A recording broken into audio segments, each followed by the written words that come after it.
What's up people? In this video we're going to be looking at how to write a good Google ad. Now before we go any further, I just want to say the only way that you'll know what a perfect Google ad is through testing.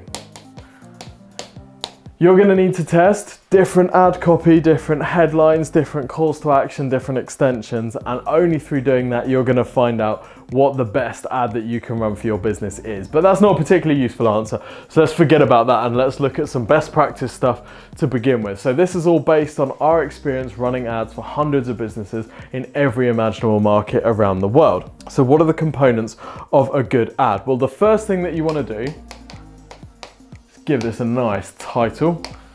By nice, I mean unreadable. So the first thing that you want to do is use your target keyword.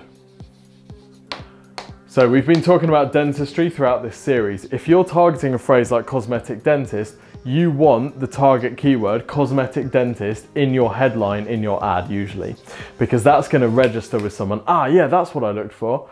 Bam, straight away, you're in their heads, messing with their heads. That's exactly what I'm looking for, straight in. Right, it's not time to get cute. If they're searching for something dumb, you're gonna use something dumb in your ad headline. The next thing that you're gonna want to include in your target keyword is some kind of qualifier.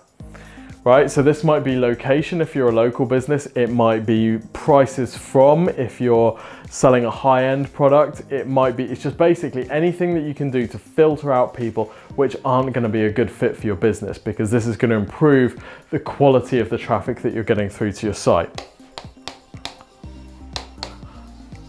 Right, the next thing that you're going to want is at some point you're going to want USPs or differentiators. You imagine your ad is going to be on a page with 10 organic search results and maybe 6 other ads, right? So you're competing against 10 plus 6, 16, 15 other websites on that page. What are you going to do to stand out? It's not just enough to be me too. If you're me too, you're going to get average results. And average results really aren't good enough for you. So what can you do to stand out? Why should somebody click on your ad and go on your business and your website rather than any of the others? The thing I always say to people is if you can't explain why people should do business with you, they won't. Right, so your USP might be price, it might be service. If you can find a way to kind of quantify why your service is better, for example, 24/7 support or same-day delivery, that type of thing. Which brings me on to delivery. If you're e-commerce, you might have a USP of price if you're the cheapest, or if you're the best value. You might have a USP of availability perhaps, right? So you've basically got to find some way to tell people why they should click on your ad rather than anybody else's. The next thing that you need in your ad is mention of your offer. So if they're going to get a free consultation, good idea to mention that in the ad, because that's more compelling than just, hey, come and check out our website. And then finally, you're going to want a CTA. So your CTA is the thing that you're telling people to do. Now, 2 reasons that you want that. Firstly, because it's going to attract the people that are most commercial intent. They have the most intent to do something now. And the second reason you want that is because it's going to pre-convert people. So when they get on your landing page, they're already, oh yeah, I'm here for that free consultation. They've already got that in mind because they've just clicked on it.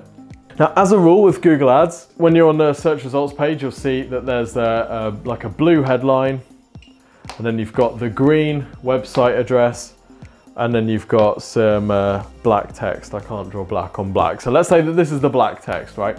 And then you're gonna notice underneath, you've got these various extensions. So you might have site link extensions that look like that. You might have a location extension. You might have an offer extension with a drop down. You might have a phone extension. These extensions are really important because generally the more extensions you have, the more space on the search results page you take up. So you kick your competitors down the page, but also because you're getting more eyeballs, you're going to usually increase your click-through rate. So it's a good idea to use all the available extensions that you have at your disposal. In the next video, we're going to talk about what makes the perfect pay-per-click landing page, so stay tuned.